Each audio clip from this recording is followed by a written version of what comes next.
Hey friends, Circle of Hope Pastors here with another episode of Someone Asked. We're getting together and we're talking about questions that we think people are frequently asking, and sometimes they're actually directly asking us. Today's question is, why are Christians saying things that don't make a difference anymore? Joshua, why don't you get us going on that question? Yeah, thanks, Johnny. Well, the anymore, I think, is a key thing because Jesus and his followers have been living and saying things that make a huge difference to people, for millennia, or even you could say Jesus since creation is the earliest understandings we have about that. But anymore seems to be like Christians seem to be holding on, for the most part in the West, to this this connection between the church and the state, building this Christendom that is dying or is dead and is a shell.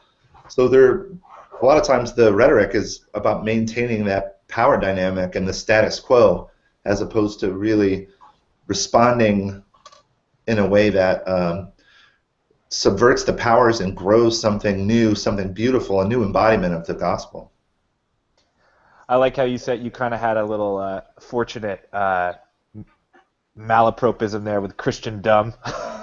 The Christendom is dumb, that we have to be in power and we're grasping for it. I mean, I think we talk about this all the time, but yeah, Christians are saying things that don't make a difference anymore because they're holding on to a system of thinking that is dead. It's dumb. It was dumb from the start, but now it's really dead. So we have to change our mind.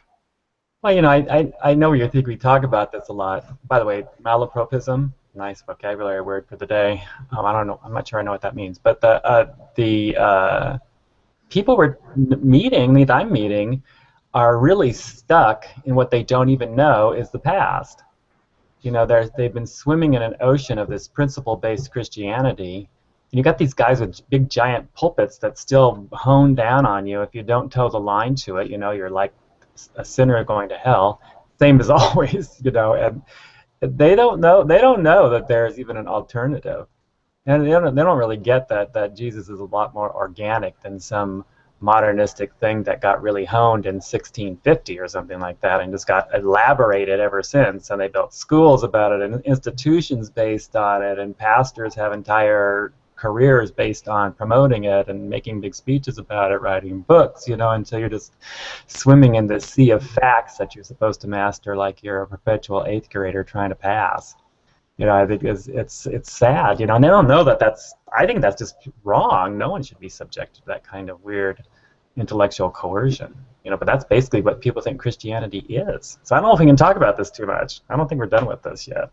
Sometimes I think that Christians are kind of the last people at the party of the Enlightenment. And they're still having these didactic, dichotomous debates, questions about evolution and creation, predestination, free will, heaven and hell. And they're debating about this in their own little quadrant, and the rest of the country is ignoring them, especially, I think, millennials that are exchanging their commitment to philosophy for what they can buy every day. They might have a new philosophy tomorrow. Meanwhile, we're still having a debate about an old one.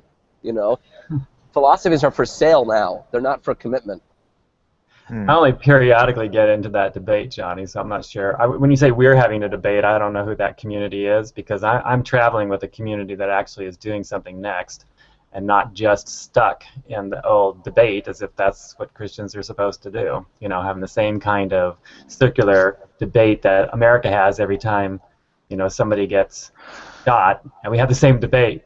We're doing something new, I hope, and not just stuck in our own junk.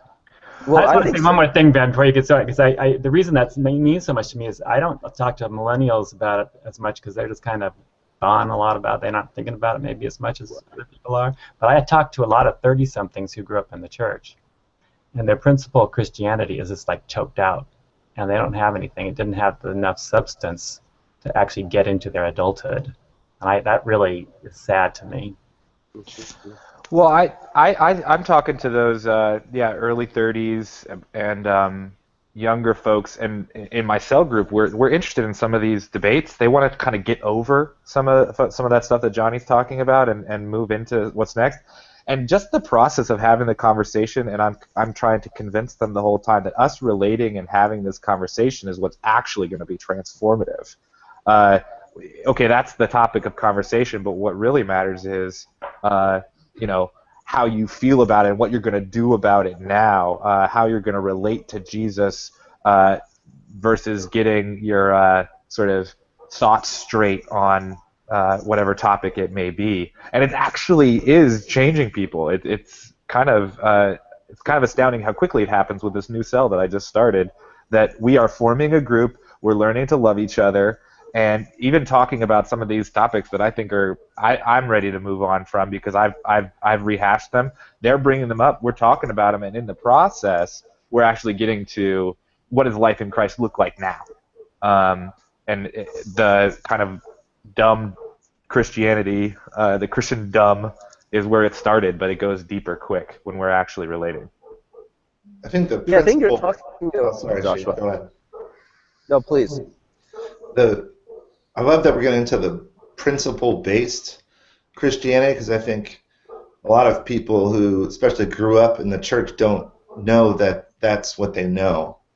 It becomes so transparent that they have a hard time even understanding that what they're been taught or what they do is extract principles from a certain text and then think that you need to read the rest of the text according to those principles instead of working with revelation from the living God or trying to connect heart to heart or spirit to spirit with Jesus or with other people. And when you really get out of just the sort of here's the principle, deal with it. And you have to come up with another argument that you can put a Bible verse in parentheses afterwards, or else it's not biblical. I mean, that's a strong drink that people do not know that they're drinking. And they don't know, Rob, like you said earlier, they don't know that there's an alternative and that Jesus wasn't like that, the Bible writers weren't like that, my favorite Christians over time were not like that, and the living body doesn't need to be like that. And I think we actually, if we can get away from that, we do the world a great service. Circle of Hope's ability to do what you're talking about, Joshua, to live out of the truth of Christ's love in a real, tangible way, is why, really, I'm still a Christian, because I was over the principle-based truth that I needed to assent to. All I need to do is agree to this principle, and that's how I'm working this out. That sickened me. And Circle of Hope really presented an alternative and created an alternative that I could actually engage in. So I'm very thankful for the work that we're doing because it saved me.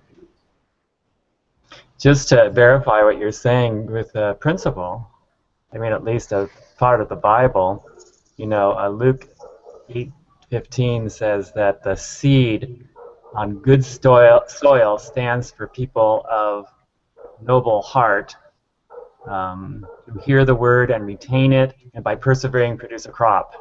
You could think of it as, what does a seed mean? What is the constitutive elements of good soil? How much crop do I have to get to actually be justified? Instead, what Jesus is really saying is what you guys have been saying. No, this is about people with a good heart who actually relate to Jesus, and by having that new relationship, we actually produce things. We're organically producing a new crop in the world that is the redemptive features of the new creation that Jesus is building into the world. It's so beautiful. And when you take it into that other principle orientation, it's like if I know the principle, I know God. That's so not what Jesus is trying to say, and it really doesn't even sustain us and help us to produce a good crop. So bad. Yeah, I think excellent. That wrap this up. Why don't you give us your final thought here? I was just going to say that's why the Christians are not being listened to, or they're not. What we're saying is, it seems irrelevant to a lot of people is because, yeah, it doesn't sustain. That the principle isn't alive. It's a thing. And Jesus is alive, and I have to convince people of that all the time. No, what we're doing really matters, and you being here right now really matters because God is here right now, and something is happening right now.